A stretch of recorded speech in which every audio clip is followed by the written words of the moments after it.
You will make it absolutely nowhere in your freelance paralegal career without these extra qualities. You want to excel in what they would ever expect from an employee within their law firm. You need to level up.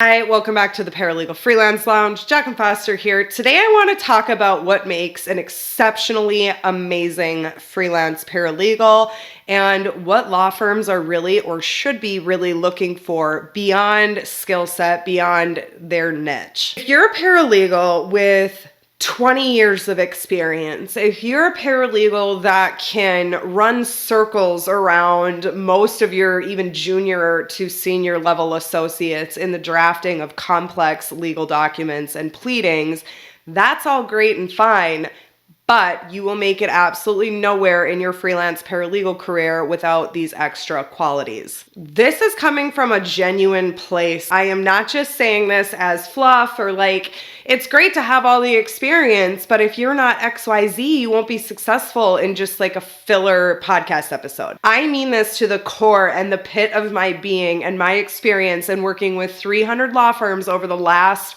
4 years in their legal staffing of freelance paralegals. You absolutely have to refine and commit to these additional attributes, qualities, skill sets, whatever you want to coin them as. Number one, freelance paralegals have to be moving themselves out of the employee mindset. You're no longer an employee of the law firm. That attorney, while is overseeing and delegating work down to you and ultimately is choosing to work with you or not, is no longer your boss. Now, when I say that in a place of you need to level up beyond just what would be expected of an average employee. I'm not saying as a standard, you can't have boundaries within your business.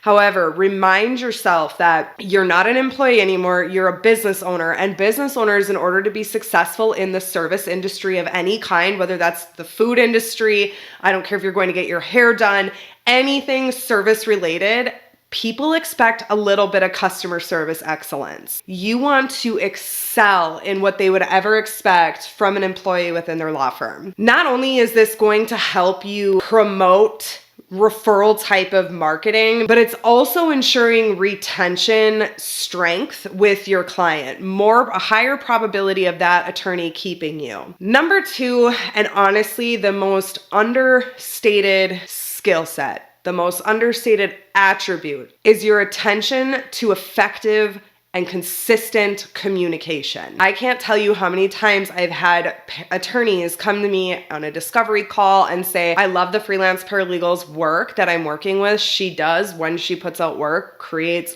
great work for me that requires little edits. She knows what she's doing. I don't have to oversee anything that she's working on, but I can't handle the lack of communication. You can be the best paralegal in the absolute world. Chances are very slim your attorney is going to hang on to you in a remote setting if you haven't refined and committed to communication excellence. Now, you don't have to bombard them with a play-by-play every step of the way in your engagement working together, but definitely make it very consistent in how you communicate, how you respond. And I'm not saying you have to put your boundaries down, but I keep my email on my phone even when I'm not at my desk working.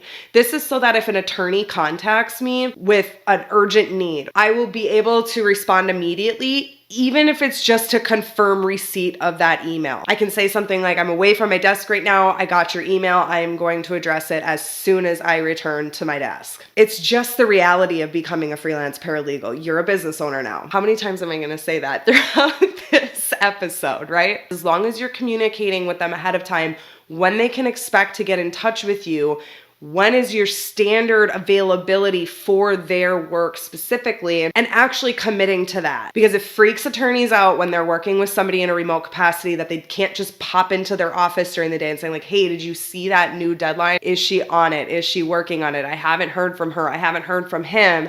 And they just go in and do it themselves. Just over communicate and be very, very dedicated to that communication being consistent. The next thing an attorney is going to really, really love to see in a freelance paralegal is them not penny pinching the attorney. I am not expecting you to work for free. I'm not telling you to put any hours in for free for that matter. But what I'm specifically talking about is an attorney looking at your invoice and you having little 0.1s or 0.2s for checking your email, or 0.1 to email confirmation that you canceled that meeting that we have next week, or that it's getting rescheduled. 0.1 for accepting a calendar invite. You have to be more creative in bulking that into your overall work with the client. Now, you might have an agreement in the beginning where you say, okay, you're retaining me for 5 hours a week or 20 hours per month.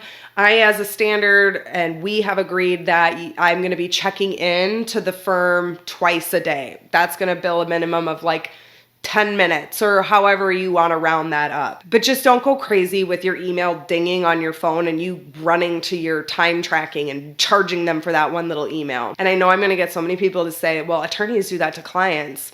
Yeah, but the good ones really won't show it. You're competing with full-time employees. You're competing with them hiring a paralegal to just come into the office full-time.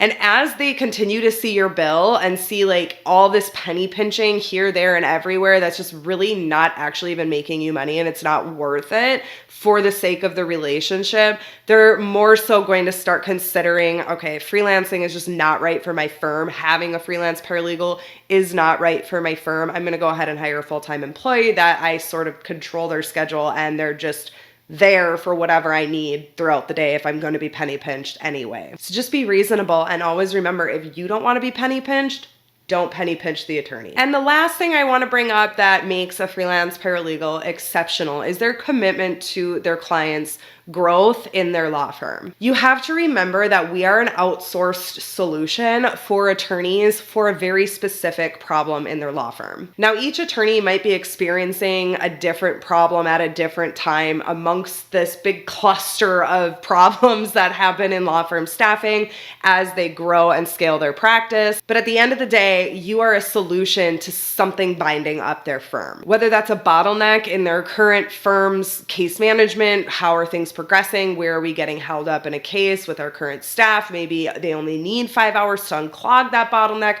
so they go to the freelance paralegal. So the best freelance paralegals will be very mindful in their work and what they do as far as it relates to marketing, to helping their firm, to creating services and pricings and all these things within their business, specifically keeping in mind those problems for the attorney. What this does, just even having the mindset as the freelance paralegal and constantly remembering that you're not just here to do paralegal work, you're doing paralegal work, but you're solving these problems, several of them or one of them, and it puts you in a different mindset of how you can best consult your firm, how you can talk through your clients within discovery calls on what the best package of your services would be, long-term growth with them. The moment a freelance paralegal can step into more of a consulting role in the sense of, I'm coming in to support your firm. Now, this is what I offer as a service, and understanding that you are a solution to a problem and really owning that